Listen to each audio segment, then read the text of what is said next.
warahmatullahi wabarakatuh.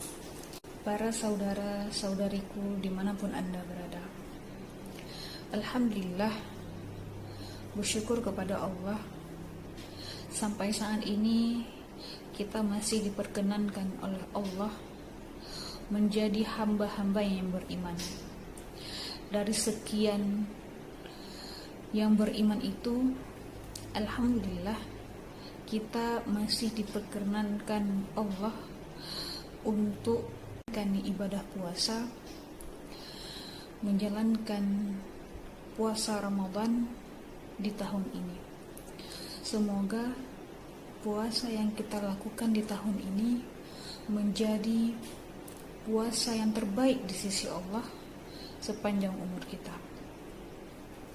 Saudara-saudariku yang beriman, kita semua tahu, setelah seharian kita berpuasa, kita menahan lapar, menahan rasa dahaga, sehingga tiba waktunya kita berbuka. Namun, ingatkah kita perilaku yang kita lakukan ketika kita berbuka puasa? Seringkali ketika kita berbuka, kita menjadi lupa, kita tergoda untuk memakan semua makanan yang terhidang yang telah kita beli, sehingga secara tidak langsung kita memakannya secara berlebihan, yang dimana ketika kita mengkonsumsi suatu makanan ataupun minuman yang secara berlebihan, maka akan berdampak buruk bagi kesehatan tubuh kita, dan juga bahkan akan berdampak buruk bagi kualitas ibadah kita. Wa qala Allah Ta'ala fil Qur'anil Karim, A'udzu billahi minasyaitonir rajim. Bismillahirrahmanirrahim.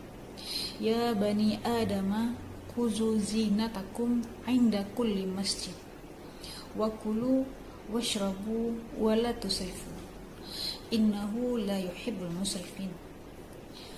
Wahai anak-anak Adam, pakailah pakaianmu yang baik di setiap memasuki masjid.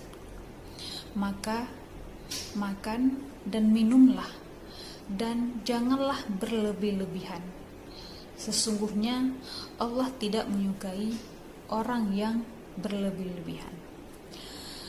Ayat ini mengajarkan kita untuk selalu bersyukur atas nikmat Allah yang Allah berikan kepada kita.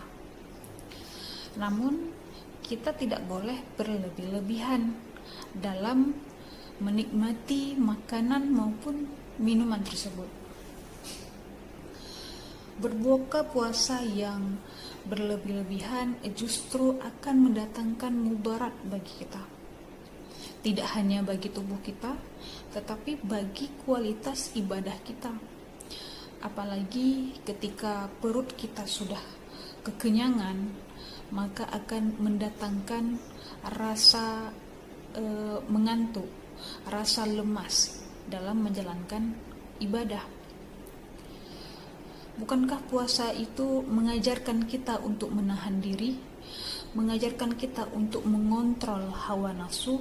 Rasulullah Shallallahu Alaihi Wasallam bersabda, dalam berbuka puasa kita dianjurkan untuk berbuka secara sederhana. Diriwayatkan dalam hadis Tirmizi, Rasulullah Shallallahu Alaihi Wasallam bersabda, jika salah satu di antara kalian berbuka, maka berbukalah dengan kurma. Jika kurma tidak ada, maka dengan air. Bukankah air itu dapat membersihkan? Para pemirsa yang dirahmati Allah, marilah kita jadikan bulan puasa di tahun ini menjadi bulan puasa yang penuh berkah, bulan puasa yang dapat meningkatkan keimanan kita untuk lebih mendekatkan kita lagi kepada Allah dari segi apapun. Wabillahi taufiq wal hidayah. Wassalamualaikum warahmatullahi wabarakatuh. Informasi beasiswa dan kuliah gratis di STAI Darul Hikmah. Telepon atau WhatsApp ke nomor yang tertera di sini.